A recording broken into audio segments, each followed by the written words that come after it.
कधीही कोणत्याही निवडणुकीपासून आम्ही कधी गेलेलो नाही, कुठल्या रॅलीमध्ये गेलेलो नाही, कोणत्या राजकीय प्रचारामध्ये आम्ही आमच्या आयुष्यात कधीही सहभाग नोंदवलेला नाही.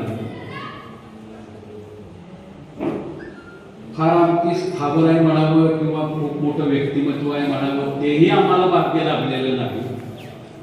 सामान्य कुटुंबातला मी एक शिक्षक आहे याचा मात्र मला अभिमान आहे.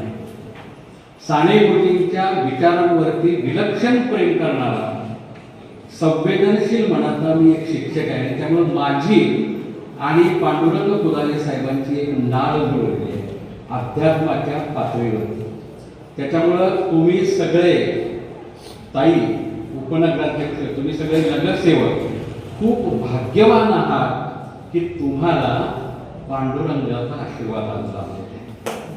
या वारकऱ्यांच्या हस्ते आपला सत्कार होणं, त्यांचा प्रसाद आपण मिळवणं ही आपल्या आयुष्यात किती भाग्याची गोष्ट आहे. महाराष्ट्राच्या खेड्यापाड्यामध्ये लाखो वारकरी आषाढी वारीला पंढरीला जातात, त्या सावळ्याला उराउरी भेटतात, मनोमनी भेटतात आणि धन्य होऊन परततात. त्या पांडुरंगानं आज ह्या सगळ्यांना इथं पाठवलेलं आहे आणि तुम्हाला चांगलं काम करण्यासाठी आशीर्वाद दिलेला आहे, प्रेरणा दिलेली आहे. ही माझी एक भावना आहे. अध्यात्म म्हणजे काय असतो? भगवे कपडे घातले, टिळा लावला, माळा घातल्या, अमुक केलं तमुक केलं, हा अध्यात्माचा एक भाग झाला. अध्यात्म याचा अर्थ पांडुरंगांनी प्रत्येकाला विहित दिलेलं, नेमून दिलेलं काम स्वच्छपणाने, प्रामाणिकपणाने, चांगुलपणाने करणं म्हणजे त्याचं अध्यात्म आहे. व्यापाऱ्यांचा अध्यात्म काय आहे? प्रामाणिकपणे व्यापार करायचा, लोकांना चांगल्या वस्तू द्यायच्या, हे त्यांचं अध्यात्म. शिक्षकांचं अध्यात्म काय असतं? विद्यार्थ्यांना प्रामाणिकपणे शिकवायचं, माझा विद्यार्थी आदर्श घडला पाहिजे या दृष्टीनं प्रयत्नशील राहायचं, हे शिक्षकांचं अध्यात्म. गृहिणींचं अध्यात्म काय असतं? गृहिणींचं अध्यात्म असतं सुंदर स्वयंपाक करायचा, घर चांगलं करायचं, घरात येणाऱ्या प्रत्येक व्यक्तीला प्रसन्न वाटलं पाहिजे, घर संस्कारक्षम करायचं, हे त्या गृहिणीचं अध्यात्म झालं. तसं आता ज्यांचा आपण सत्कार केला त्या आमच्या नगराध्यक्षांचं, विरोधी पक्षनेत्यांचं, उपनगराध्यक्षांचं, नगरसेवकांचं, गटनेत्यांचं, त्यांचं अध्यात्म काय आहे? या पातळीवरती सोपं आहे की नाही? जसं प्रत्येकाचं अध्यात्म सांगितलं तसं आपणाला नगरसेवक म्हणून जी आपल्यावरती जबाबदारी येईल ते काम प्रामाणिकपणाने, स्वच्छपणाने, तन मन धनाने करणं म्हणजे माझं अध्यात्म पाहणं.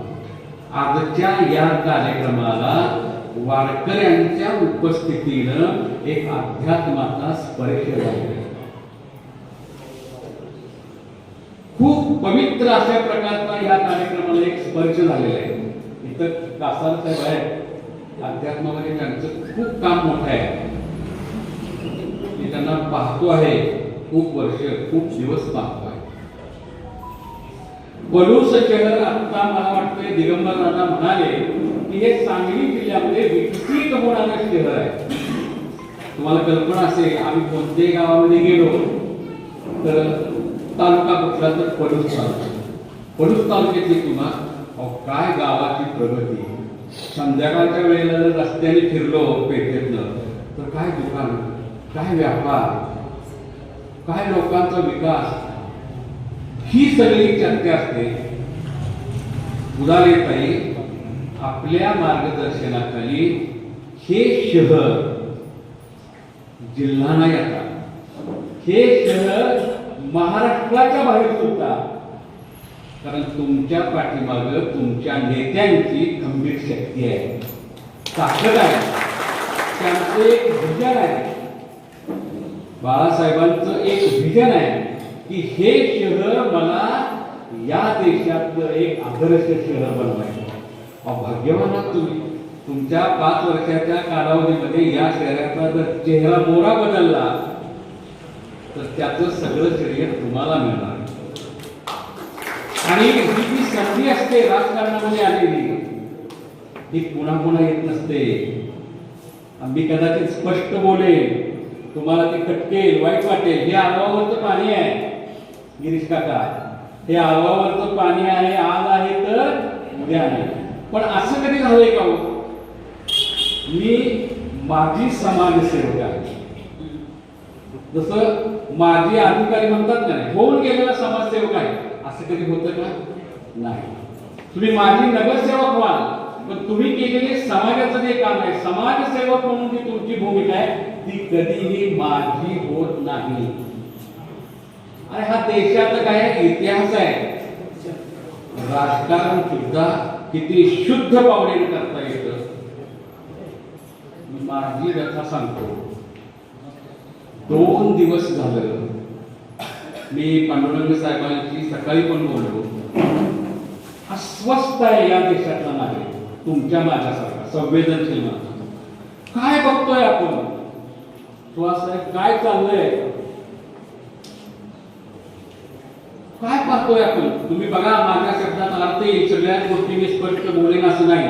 तुम्ही टीव्हीचं बटन दाबा, काय बघतोय आपण?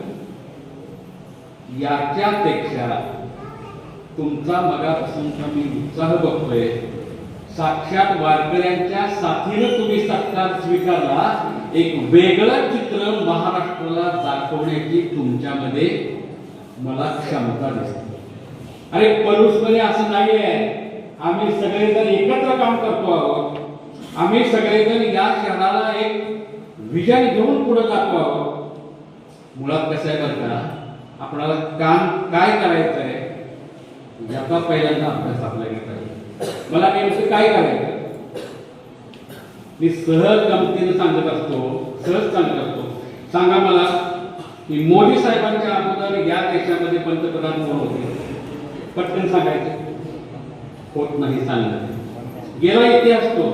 सांगा मला, शिक्षण क्षेत्रामध्ये रयत शिक्षण संस्थेची स्थापना कोणी केली? धर्मवीर भाऊराव पाटील. काय लगेच नाव आलो? पटकन आलं. आणि पंतप्रधान विसरलो की आपण. बरोबर, मी काय सांगतोय ऐका. तसं या गावामध्ये, या गावाला आदर्श मॉडेल करणारं, विजन घेऊन काम करणारं कोण होऊन गेलं? तर या काळाची 5 वर्षामध्ये जी नगरसेवक मंडळी होती ती होऊन गेली. हे कधी विसरलं जाईल का? जात नाही. हा समाजाचा इतिहास आहे. म्हणून तुम्ही खूप भाग्यवान आहात. आणि मुळात महाराष्ट्राला, या देशाला सुसंस्कृत राजकारणाची परंपरा आहे. स्वर्गीय यशवंतजी चव्हाण मुख्यमंत्री असताना त्यांना भेटण्यासाठी महामहोपाध्याय दत्तवामन पोतदार मंत्रालयाच्या दारात गेले. त्यांनी निरोप दिला. साहेबांना सांगा, दत्तवामन पोतदार म्हणजे महाराष्ट्राचा विद्वान माणूस, साहित्यिक माणूस. निरोप पोचला साहेबांना त्यांच्या केबिन मध्ये. साहेब पटकन उभा राहिले. त्यांना निरोप द्या, तुम्ही तिथेच थांबा, मी स्वतः खाली येतो. आणि साहेब स्वतः पायऱ्यावरून खाली आले. जुनी गोष्ट 65-63 सालची. त्यांना नमस्कार केला आणि सन्मानाने त्यांना त्यांच्या केबिन मध्ये घेऊन येते. याला अशा प्रकारची कृती करण्यासाठी मी जबाबदारी वाक्य सांगतो. राजकारण आणि समाजकारण यातला फरक करावा लागतो. राजकारण हे वेगळं असतं. ते पक्षीय पातळीवरती चालतं. त्याच्यामध्ये तुमचे नेते आले, त्या नेत्यांचा आदेश आला, त्यांनी सांगितलेलं जे काय असेल ते तुम्हाला करावं लागतं.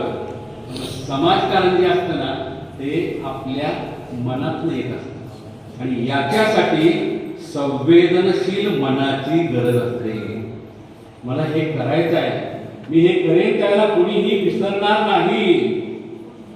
कसं ते उदाहरण सांगतो.